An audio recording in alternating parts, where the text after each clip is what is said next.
Mi abuelo fue guardia de prisión, y me contó las cosas horribles que presenció allí. Mi abuelo siempre fue algo así como un tipo duro. Sé que probablemente no es lo más correcto decir sobre un familiar cercano, pero creo que la mayoría de las personas que lo conocían, incluyéndolo a él, estarían de acuerdo. Era un hombre de rostro pétreo, nunca mostraba mucha emoción, y siempre tenía un temperamento tan corto como el cabello gris y ralo en su cabeza. Llevaba una mueca perpetua en el rostro, y una ceja fruncida que parecía gritar con esa energía de «sácate de mi césped» que solo un boomer orgulloso podía dominar. Recuerdo un verano en que mi familia fue a visitarlo a él y a mi abuela, solo para que él reprendiera a mi hermana mayor por haber ganado algo de peso. Por supuesto, eso la hizo llorar, y rápidamente se convirtió en un gran drama familiar, que tal vez nunca se resolvió por completo.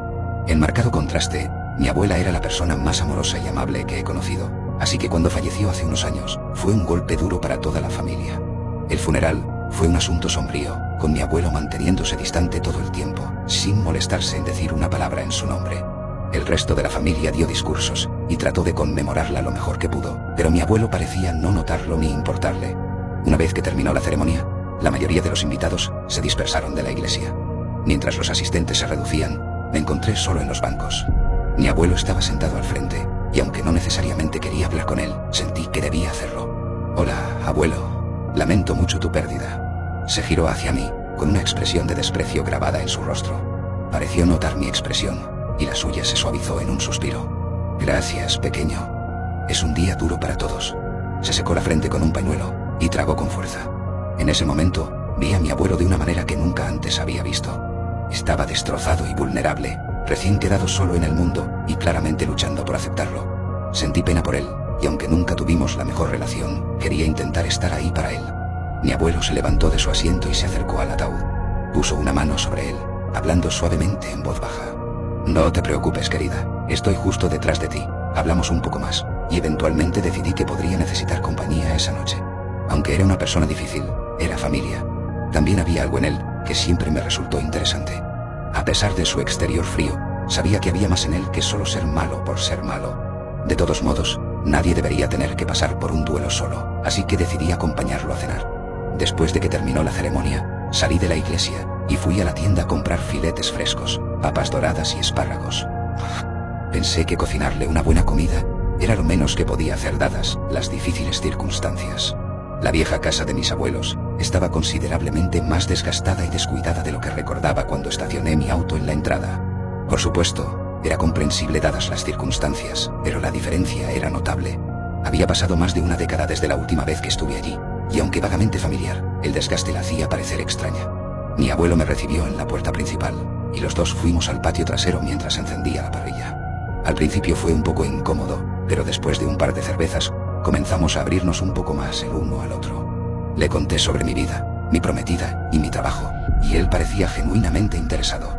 Hablamos un rato mientras los filetes se asaban, pero me doy cuenta de que no muchos están leyendo esto para escuchar sobre mi reencuentro con mi abuelo distante.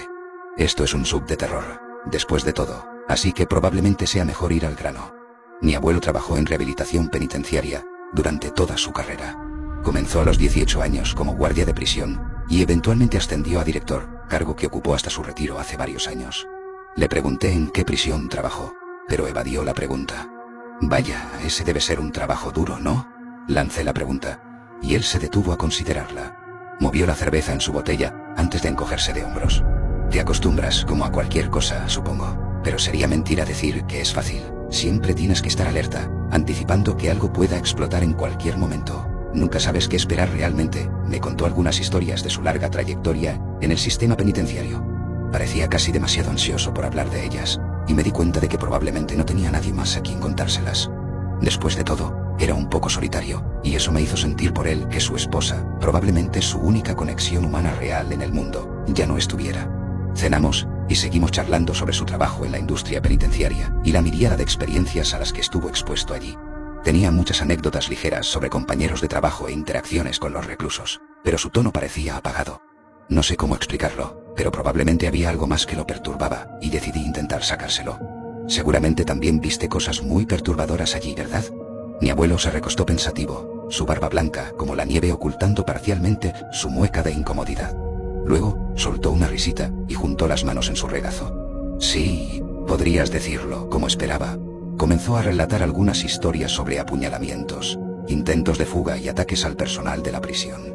No le faltaban eventos bastante macabros para recordar, pero, por supuesto, había uno que los eclipsaba a todos. Luego, estaban los experimentos.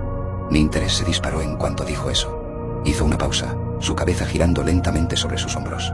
¿Experimentos? Sí, o ensayos clínicos, supongo. Pueden endulzarlo como quieran, pero eso no cambia la realidad. Hasta donde sé, nunca publicaron los resultados, y no me sorprende. Claramente, era reticente a compartir los detalles, y no quería presionarlo. La sola admisión parecía pesar como una carga en su cuello, arrastrando su postura hacia abajo y sus ojos hacia la niebla. Si hay un Dios ahí fuera, puedo entender por qué nunca sabemos de él. Mi abuelo dijo que llevaba 2 décadas trabajando en la prisión cuando comenzaron estos experimentos. Para entonces, era el guardia principal en el turno, y esencialmente el segundo al mando del director en ese momento. Un día, el director lo llamó para una reunión improvisada, o eso pensó. Al entrar en la sala, encontró al director con otros 2 hombres en su oficina, y los hombres estaban bien vestidos con trajes de gamuza azul y zapatos de punta fina negros pulidos. Ambos tenían el cabello perfectamente peinado y barbas con ojos azules intensos. El director los presentó a mi abuelo como el señor Smith y el señor Johnson, pero no dio detalles sobre quiénes eran o para qué organización trabajaban. Sin duda, era alguna rama del gobierno, pero nunca obtuve confirmación de ningún tipo, explicó mi abuelo. Aparentemente, los 2 hombres ya habían llegado a un acuerdo con el director, y mi abuelo también formaría parte de él. Explicaron que estaban realizando un experimento para probar los límites de la psique humana. Dijeron que todo lo que mi abuelo tendría que hacer era lo mismo que había estado haciendo durante 20 años, vigilar las celdas y asegurarse de que no hubiera complicaciones con los reclusos. El trato venía con un bono financiero sustancial, uno que casi duplicó el salario de mi abuelo ese año, pero por supuesto, él sabía que habría un inconveniente. Las cosas que hacemos por dinero, solo negó con la cabeza solemnemente mientras lo decía. Estos experimentos llegarían a conocerse extraoficialmente como el proyecto de aislamiento. La idea era simple, tomar a 5 prisioneros y ponerlos en confinamiento solitario indefinido. El equipo de Smith y Johnson los monitorearía y realizaría investigaciones según lo consideraran conveniente. Los 2 hombres explicaron que era una investigación importante para determinar los efectos perjudiciales en la psique humana, para avanzar en la comprensión del cerebro. Pero mi abuelo lo vio claramente. Era inhumano, y al final fue un crimen contra la humanidad. Lo sabían desde el principio, pero también sabían que nadie hablaría en nombre de aquellos que eligieron. Se seleccionaron 5 reclusos para el experimento. El director afirmó que se ofrecieron voluntarios por una reducción de sentencia, pero mi abuelo sabía que era mentira. Para decirlo simplemente, los 5 elegidos estaban entre los peores delincuentes encarcelados en ese momento. El prisionero 1 era un hombre blanco de mediana edad, que había sido condenado por múltiples cargos de agresión sexual agravada contra menores. Había sido sentenciado a 57 años, y había cumplido solo 4 hasta ese momento. El prisionero 2 era un hombre blanco mayor, condenado por la violación, asesinato y mutilación de 6 trabajadoras sexuales, a lo largo de 9 años. Le habían dado 3 cadenas perpetuas, y era el recluso más antiguo en toda la prisión. El prisionero 3 era un hombre negro responsable del asesinato por apuñalamiento de una pareja de ancianos y su nieto de 7 años durante una invasión domiciliaria. Había sido sentenciado a pena capital y llevaba casi 5 años en el corredor de la muerte esperando su destino. El prisionero 4 era un hombre hispano de mediana edad que había servido como sicario para una banda de narcotraficantes notoria. Había sido condenado por ejecutar a 8 personas y deshacerse de sus restos durante su tiempo en la banda, aunque muchos creían que su número de víctimas era mucho mayor. El prisionero 5, en realidad, era el único recluso que no estaba encarcelado en la prisión de mi abuelo. Fue traído de otra prisión, pero mi abuelo nunca pudo acceder a su expediente para ver de dónde lo trasladaron o por qué estaba encarcelado. Lo describió como un hombre blanco joven, muy delgado, con cabello negro largo y ojos malignos. Mi abuelo dijo que cruzó miradas con él una vez, y solo una vez, visceralmente perturbado por la experiencia. Las celdas donde se alojarían los participantes estaban en un ala aislada de la prisión, en lo profundo del subsuelo. Cada celda tuvo que ser adaptada con varias modificaciones realizadas por el equipo de Smith y Johnson. Les tomó casi un año completarlas, pero una vez terminadas, las celdas eran únicas, completamente insonorizadas desde el interior y totalmente desprovistas de luz. Cámaras equipadas con lentes de visión nocturna e infrarroja fueron instaladas en el techo de cada celda para monitorear a los ocupantes las 24 horas del día. Finalmente, las renovaciones se completaron y las celdas estaban listas para cumplir su sombrío propósito. Uno por uno, mi abuelo y su equipo escoltaron a los hombres a sus celdas. La mayoría fue en silencio, sin decir una palabra. Mi abuelo teorizó que a los hombres les prometieron reducciones de sentencia para asegurar su cumplimiento, pero esto nunca se confirmó. El recluso 3 habló sin parar durante el trayecto a la celda, haciendo todo tipo de preguntas sobre diversas cosas. Mi abuelo y sus hombres simplemente guardaron silencio. El recluso 5 también estuvo mayormente callado durante el traslado, con su largo cabello oscuro cubriendo su rostro todo el camino. En varios momentos, mi abuelo juró que lo escuchó reírse por lo bajo. Dijo que sonaba como la risa de un niño, y eso, obviamente, no lo hizo sentir mejor. El tipo entró en su celda sin protestar, y cuando la puerta se cerró, los experimentos comenzaron oficialmente.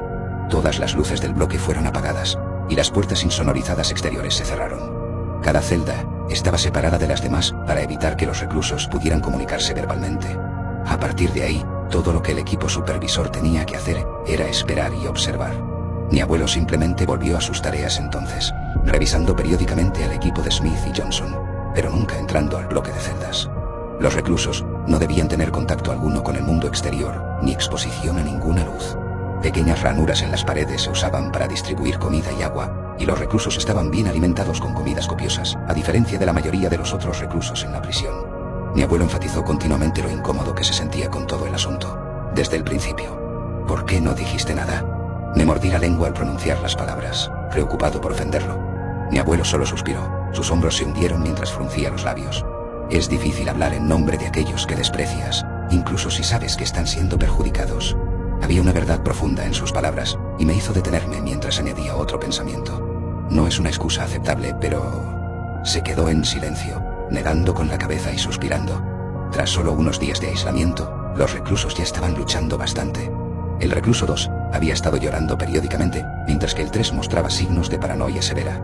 Los otros 3 permanecían mayormente en silencio. Sin embargo, el 5 era el más inquietante, sentado casi completamente inmóvil todo el día, salvo cuando dormía.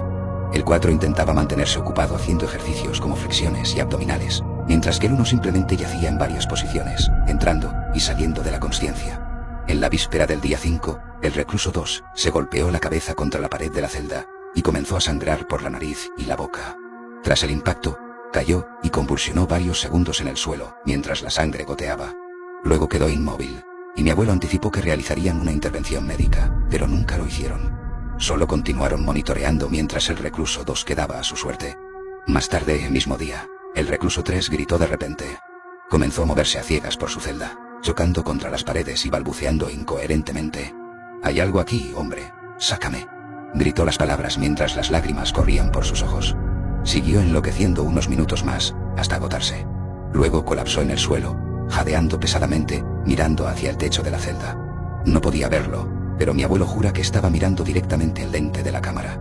El recluso 1 comenzó a tener conversaciones consigo mismo, aparentemente actuando como ambas partes de la conversación. Las cosas que discutía comenzaron siendo triviales, incluso cómicas a veces, pero rápidamente tomaron un giro perturbador. Parecía interpretar conversaciones entre un niño pequeño y su padre, y las cosas discutidas revolvían el estómago de mi abuelo. No las repitió ni dio pistas sobre ellas, pero considerando por qué estaba encarcelado el recluso 1, probablemente puedo imaginarlas. Luego, el recluso 1 se derrumbó llorando silenciosamente mientras se abrazaba en posición fetal. Mi abuelo dice que ese fue el momento que realmente lo hizo sentir algo por los reclusos y cuestionarse qué demonios había aceptado. Estos hombres hicieron cosas horribles, no hay forma de cambiar eso. Pero aún así, te das cuenta de que todos tienen una historia. 5. Solos en la oscuridad silenciosa, no tenían más compañía que sus propias mentes, y esa compañía claramente no les brindaba mucho consuelo. El recluso 4 a menudo fingía sostener una pistola, actuando tiroteos y conflictos en su celda. Su respiración se aceleraba y se movía y esquivaba como si intentara evitar que le dispararan. El recluso 3 se arrastraba por su celda, retrocediendo al azar y a veces colapsando en el suelo como si alguien lo hubiera golpeado. La condición del recluso 2 siguió deteriorándose.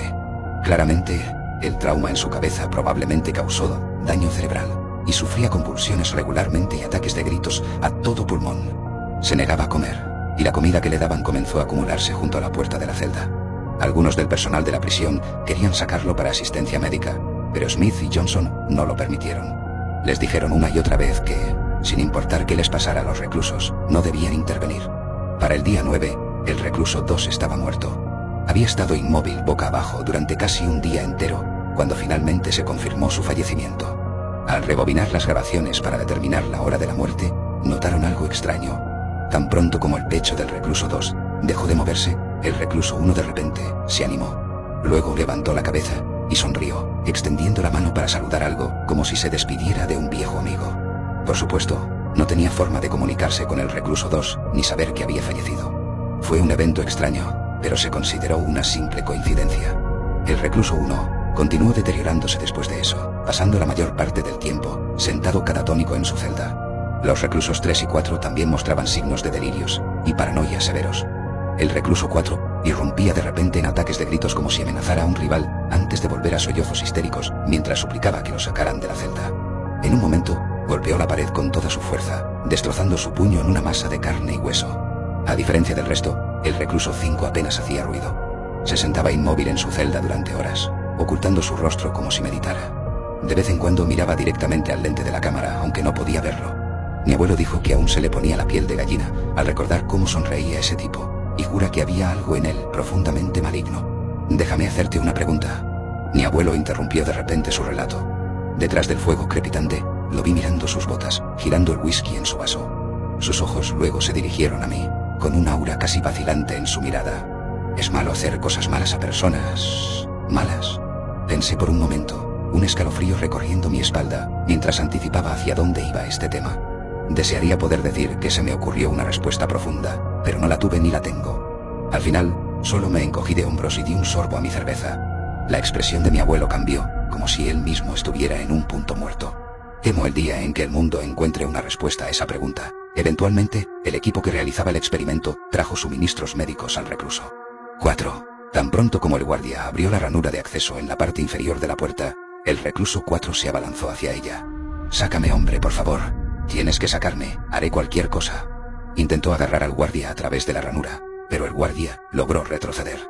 Luego golpeó las manos del hombre con su bastón, hasta que se retiró.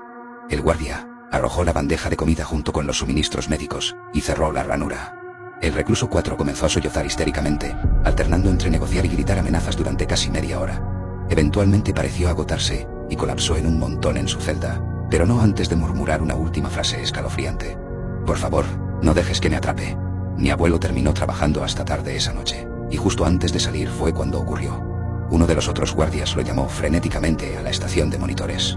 En la transmisión, mi abuelo vio al recluso 4 agitándose desesperadamente y gritando. Dijo que parecía que algo lo estaba atacando, pero por supuesto no había nada más allí. Para ese momento, los dos guardias de la estación ya habían presenciado tantos eventos perturbadores que querían intervenir y ayudar al tipo, pero mi abuelo lo prohibió. Su pecho pareció desinflarse mientras admitía eso, pero al final, los tres solo observaron. El recluso 4 continuó luchando varios minutos, hasta que finalmente cayó de espaldas. Luego, comenzó a agarrarse el cuello, y parecía creer que alguien estaba sentado en su pecho y lo estrangulaba. Comenzó a gorgojear y toser, agitándose desesperadamente mientras sus ojos se salían de sus órbitas. En menos de un minuto, dejó escapar un suave jadeo, mientras la fuerza abandonaba su cuerpo y se quedaba inmóvil para no moverse nunca más. Una vez más, en el momento en que el recluso 4 quedó inmóvil, el recluso 1 se animó. Como antes sonrió y saludó mirando en la dirección de la celda del recluso 4, a pesar de no saber dónde estaba ni siquiera que estaba allí. El recluso 5 de repente se animó desde su posición fetal. Su cuello se inclinó hacia atrás y su cabeza se alzó, pero su rostro parecía completamente desprovisto de emoción. «Por favor, no dejes que me atrape», repitió las últimas palabras del recluso 4 en un susurro. Al igual que el recluso 1, no tenía forma de saber ni escuchar al recluso 4, y aún así, repitió exactamente la misma frase. Mientras las palabras salían de su boca, sus labios se curvaron en una amplia sonrisa, casi inhumana. Mi abuelo la describió como la mirada que solo llevan los lunáticos más desquiciados. El recluso 5 luego estalló en una risa atronadora, que hizo que todos en la sala de observación se estremecieran. Mi abuelo dijo que estaba prácticamente gritando de risa a todo pulmón, mientras sus ojos parecían salirse de sus órbitas. Después de un minuto entero, finalmente pareció calmarse mientras su risa estrepitosa se reducía a una risita apagada. «Por favor, no dejes que me atrape». Luego se giró y miró directamente al lente de la cámara oculta en su celda. Mi abuelo describió ese momento como si estuviera mirando a los ojos del diablo mismo. Había visto suficiente por esa noche, pero antes de irse, Smith lo alcanzó mientras estaba a punto de salir. Primero mantuvo una conversación casual con él, antes de hacerle una serie de preguntas extrañas. «¿Alguna vez has visto algo raro por aquí? ¿Cómo has estado durmiendo últimamente? Reciben muchas inspecciones en esta instalación. Mi abuelo no dijo mucho en respuesta. Solo se encogió de hombros ante la mayoría de las preguntas. Smith intentó cubrir sus preguntas con un aire despreocupado, pero mi abuelo sabía mejor. No había forma de ocultar el temor que goteaba de cada una de sus palabras, porque mi abuelo también lo sentía. A la mañana siguiente, mi abuelo recibió una llamada mientras se preparaba para su turno. La llamada era de un compañero frenético que le decía que lo necesitaban allí lo antes posible, pero no aclaró qué había pasado. Mi abuelo llegó a la prisión poco después y fue rápidamente llevado a la sala de cámaras. Allí notó que la celda del recluso 5 estaba repentinamente vacía. Mi abuelo preguntó dónde estaba el recluso 5, y los guardias solemnes solo dirigieron su atención a los monitores. Reprodujeron la grabación de la noche anterior, justo antes de las 3 de la mañana. Mi abuelo observó, desconcertado, cómo en un segundo el recluso 5 estaba sentado inactivo y de repente simplemente desapareció. No hubo cortes en la transmisión, ningún movimiento de ningún tipo. Solo un segundo estaba allí, y al siguiente se había ido. Mi abuelo miró a los otros dos guardias, pero ninguno tenía explicación para lo que acababa de pasar. Uno de ellos sugirió entrar a la celda para verificarla de primera mano, pero ninguno estaba ansioso por hacerlo. En cambio, esperaron discutiendo teorías hasta que llegaron Johnson y Smith junto con el director. Mi abuelo les informó lo que había pasado y les mostró el video de la celda del recluso 5 de la noche anterior. Mi abuelo dijo que fue la primera y única vez que vio alguna emoción en sus rostros, y su reacción claramente transmitía su miedo. «Cierren la prisión ahora». «Nadie entra ni sale», ordenó Johnson, y el director, desconcertado, hizo sonar la alarma. Cada prisionero en todo el complejo fue devuelto a sus celdas. Mi abuelo y los otros guardias pasaron las siguientes 12 horas revisando cada centímetro de la prisión. A pesar de sus mejores esfuerzos, no se encontró ni un solo rastro del recluso 5. La búsqueda eventualmente se extendió más allá de los muros de la prisión, pero una vez más, el intento fue inútil. Eventualmente, Smith y Johnson se aventuraron a buscar en el bloque de celdas de aislamiento, ellos mismos. Para este punto, solo los reclusos 1 y 3 seguían vivos en sus celdas. Ninguno reaccionó cuando los hombres entraron al bloque. El recluso 1 continuó meciéndose y murmurando, mientras que el recluso 3 parecía estar dormido. Smith y Johnson estuvieron allí casi una hora antes de regresar derrotados y atónitos. No dijeron mucho a los demás, y para entonces todo el personal estaba agotado por los eventos del día. Mi abuelo y su equipo fueron despedidos mientras el turno nocturno tomaba el control. Mi abuelo dijo que tuvo algunas de las peores pesadillas de su vida esa noche, y apenas durmió a pesar de estar agotado. Cuando regresó al trabajo al día siguiente, encontró a los otros miembros de su equipo con el mismo aspecto. Todos fueron convocados a la sala de reuniones con el director mientras esperaban instrucciones. El director entonces les informó que el experimento había sido cancelado. Los únicos sobrevivientes, los reclusos 1 y 3, serían devueltos a la población general. Mi abuelo protestó por esa decisión, pero fue ignorado. Resulta que mi abuelo tenía razón al estar preocupado, ya que ninguno de los dos reclusos duró mucho al volver a la prisión. El recluso 3 comenzó a comportarse como un animal acorralado, mostrando signos de paranoia y agresión. Se metió en múltiples peleas con otros reclusos, hasta que una pelea terminó con su cabeza golpeada contra una cama. Murió de una hemorragia craneal severa poco después. El recluso 1 estaba mucho más compuesto, pero no menos traumatizado. Se mantenía aislado, negándose a comer y apartándose de todos. Después de aproximadamente una semana de inanición autoimpuesta, el equipo de mi abuelo se preparó para intervenir. Lo encontraron muerto en su celda la mañana siguiente. Su cuerpo fue llevado a autopsia, pero el forense no pudo determinar la causa de la muerte. Aparentemente, las consecuencias de este evento hicieron que el antiguo director de la prisión renunciara. Mi abuelo fue nombrado el nuevo director poco después, pero muchos de los otros guardias también se fueron. Por un tiempo, la administración estaba preocupada por una posible investigación legal, pero con el tiempo no pasó nada. Nunca volvieron a saber de Smith ni de Johnson, y con el tiempo la gente olvidó, pero mi abuelo nunca lo hizo. Terminó el resto de su cerveza y juntó las manos frente a él, mientras concluía su historia. El fuego del campamento se había reducido a brasas ardientes para entonces, y la actitud, una vez seria, de mi abuelo parecía de repente mucho más desolada. Todos hacemos cosas de las que no estamos orgullosos, ¿sabes? Todos tomamos decisiones, por lo que creemos que es la mejor opción, pero a veces nos equivocamos. Lo hice por el dinero. No lo niego, pero ¿por qué lo hicieron ellos? Smith y Johnson. Cualesquiera que...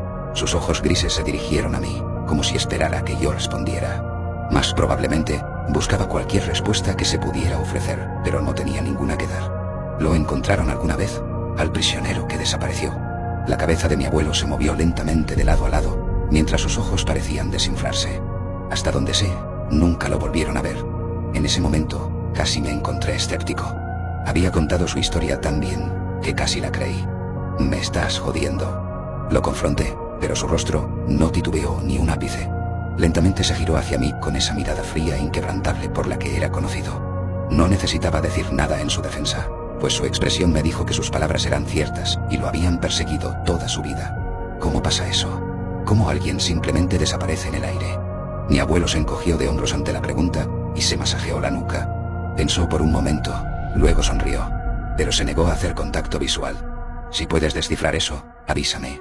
Soltó una risita y luego cruzó los brazos. «Hace años hubo un informe. Una chica joven estaba sola en casa una noche cuando alguien intentó entrar. La pobre estaba muerta de miedo, y la descripción que dio del hombre que vio parecía coincidir con el recluso 5. Me miró con mi mirada atónita mientras colgaba de cada palabra. Entonces la policía buscó, pero no encontró nada. Las cosas se calmaron. Luego, un mes después, la misma joven desapareció. Nunca la volvieron a ver. Nunca se resolvió». Hizo una pausa, y luego soltó una risita mientras ajustaba su postura. «Por supuesto es imposible, ¿verdad? Todo lo es. Eso diría si alguien me lo contara, pero yo estuve allí y lo vi». Se quedó en silencio otra vez mientras ambos contemplábamos la idea. Pensé que era mejor dejarlo expresar sus pensamientos, así que esperé hasta que habló de nuevo. «Tal vez sea mejor que no lo sepamos, pero había un detalle de esa historia inquietante que realmente me asustó. Había un mensaje escrito en sangre en la fachada de su casa». Hizo una pausa y me miró, como esperando que completara el pensamiento. Entonces me golpeó, y un escalofrío recorrió mi espalda. «Por favor, no dejes que me atrape», respondí, y mi abuelo asintió solemnemente.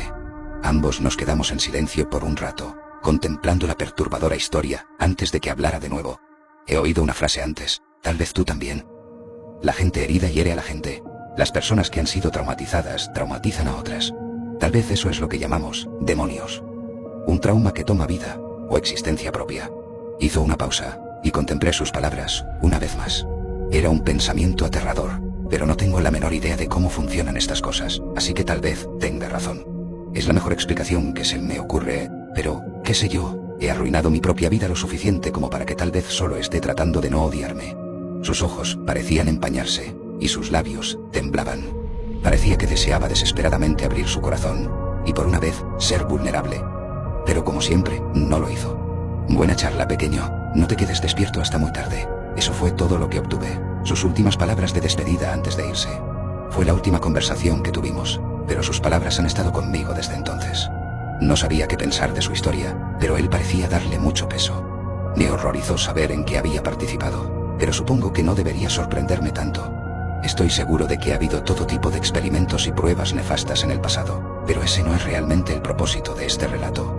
Mi abuelo fue un hombre complicado que vivió una vida complicada. Nunca lo conocí bien, pero me alegra haberlo conocido un poco. Hace que su actitud agria a lo largo de los años sea un poco menos imponente y arroje algo de luz sobre por qué era como era. Solo espero que haya encontrado algo de paz antes del final, pero después de lo que escuché, no estoy seguro de que así fuera. Mi abuelo falleció unas semanas después de mi abuela, así que supongo que tenía razón cuando le dijo esas palabras.